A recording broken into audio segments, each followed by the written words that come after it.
कार्तिक मास की एकादशियाँ। रमा एकादशी दीपावली के 4 दिन पूर्व पड़ने वाली कार्तिक मास के कृष्ण पक्ष की इस एकादशी को लक्ष्मी जी के नाम पर रमा एकादशी कहा जाता है।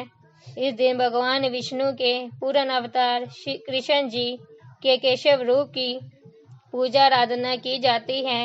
इस एकादशी का व्रत करने से जीवन में वैभव और अंत में मोक्ष की प्राप्ति होती है। धर्मराज युधिष्ठिर ने कहा, केशव, कार्तिक कृष्ण एकादशी का क्या नाम है, इसके व्रत की क्या विधि है और इसके करने से क्या फल प्राप्त होता है, सो आप विस्तार पूर्वक मुझे सुनाइए। भगवान श्री कृष्ण बोले, राजन, कार्तिक के कृष्ण पक्ष की एकादशी का नाम रमा एकादशी है। यह बड़े बड़े पापों को नाश करने वाली और असीम वैभव देने वाली है। शास्त्रों में वर्णित इसका महत्व मैं तुमसे कहता हूँ, सचेत होकर सुने। प्राचीन काल में मुचकंद नाम का एक राजा था। इसकी इंद्र के साथ गहन मित्रता थी। साथ ही यम, कुबेर, वरुण तथा विभीषण के साथ भी मित्रता थी। वह राजा बड़ा धर्मात्मक तथा विष्णु भगत था। न्यायपूर्ण राज्य करता था।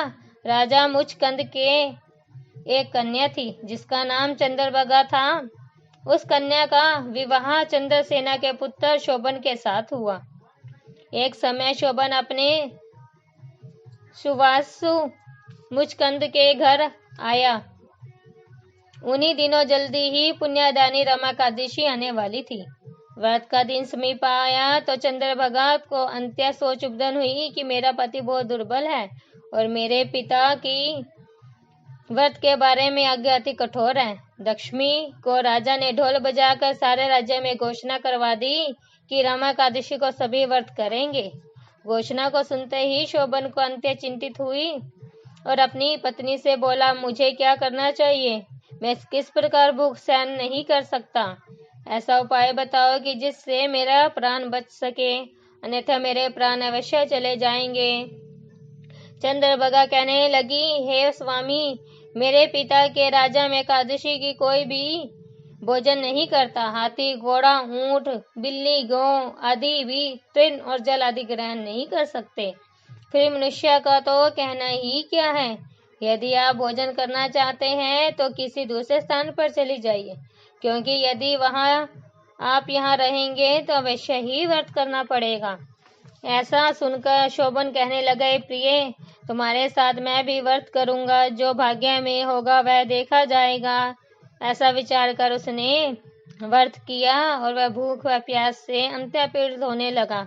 जब सूर्य नारायण अस्त हो गए तब रात्रि जागरण का समय आया।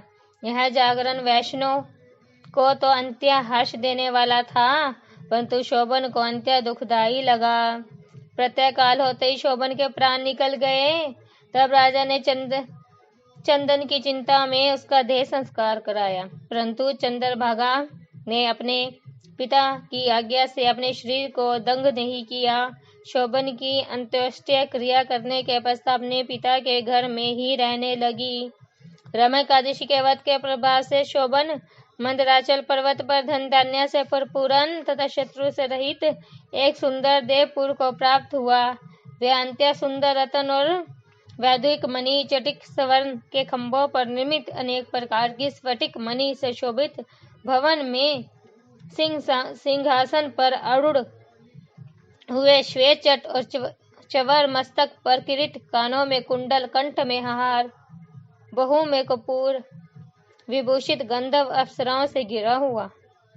ऐसा शोभित होता था मानो अपनी सभा में देवराज इंद्रमान विराजमान हो। ऐसे एक समय मुचकंद के नगर में रहने वाला सोम शर्मा नामक ब्राह्मण तीर्थ यात्रा करते हुए घूमता घूमता उधर जा निकला। ब्राह्मण शोभन को पहचाना कि यह तो राजा का जमाई शोभन है। उसके निकट गया। शोभन भी उसे पहचान कर अपने आसन से उठकर उसके पास आया। प्राण मादिक करके कुशल क्षेम पूछने लगा। ब्राह्मण ने कहा कि राजा, मुचकंद और आपकी पत्नी चंद्रभागा कुशल से है। नगर में सभी प्रकार कुशल है, परंतु हे राजन, हमको आश्चर्य हो रहा है। अपने वेदांत कहिए कि ऐसा सुंदर नगर जो कभी ना देखा ना सुना आपको किस प्रकार प्राप्त हुआ। तब शोभन बोला कि कार्तिक कृष्ण रमा एकादशी का व्रत करने से मुझे यह नगर प्राप्त हुआ, परंतु यह अस्थिर है। यह जानकर ब्राह्मण बोला कि राजा, स्थिर होने का कोई उपाय हो तो मैं अवश्य पूरा करूंगा। शोभन ने कहा, मैंने रमा एकादशी का व्रत अन्यास और श्रद्धा से रहित होकर किया था, इसलिए सब कुछ अस्थिर है। यदि आप मुचकंद की कन्या चंद्रभागा को यह संविधान कहें तो यह स्थिर ही हो सकता है। यह सुनकर ब्राह्मण सोम शर्मा ने अपने नगर में लौटकर चंद्रभागा से संपूर्ण वेदांत कहा। ब्राह्मण के वचन सुनकर चंद्रभागा बड़ी प्रसन्नता से पूरा बोली, हे ब्राह्मण, यह सब बातें आपने प्रत्यक्ष देखी है या सपन ही कर रहे हैं? ब्राह्मण कहने लगे, पुत्री, मैंने महावन में तुम्हारे पति को प्रत्यक्ष देखा, साथ ही किसी से विजय न हो ऐसे देवताओं के नगर में के समान उनका नगर भी देखा है। उनको यह भी कहा है कि यह स्थिर नहीं है। जिस प्रकार यह स्थिर रह सके वह उपाय आपको करना चाहिए।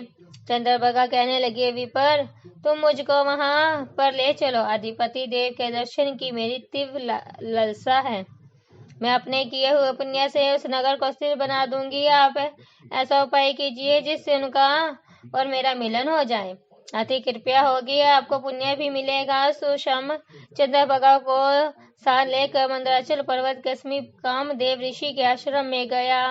कामदेव ऋषि ने उनकी बातें सुनकर वेद मंत्र से जल तिलक द्वारा चंद्रभागा का अभिषेक किया।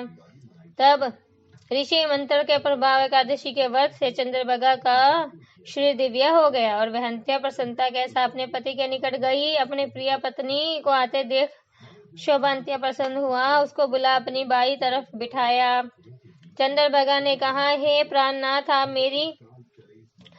मेरे सभी पुण्य को ग्रहण कीजिए, जिससे आपका यह नगर राज्य स्थिर हो जाए।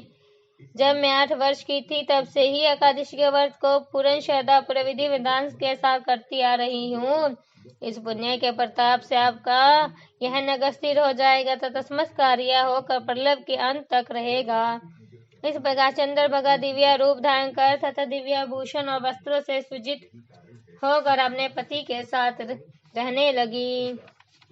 हे राजन, यह मैंने रमा एकादशी का महत्व कहा है।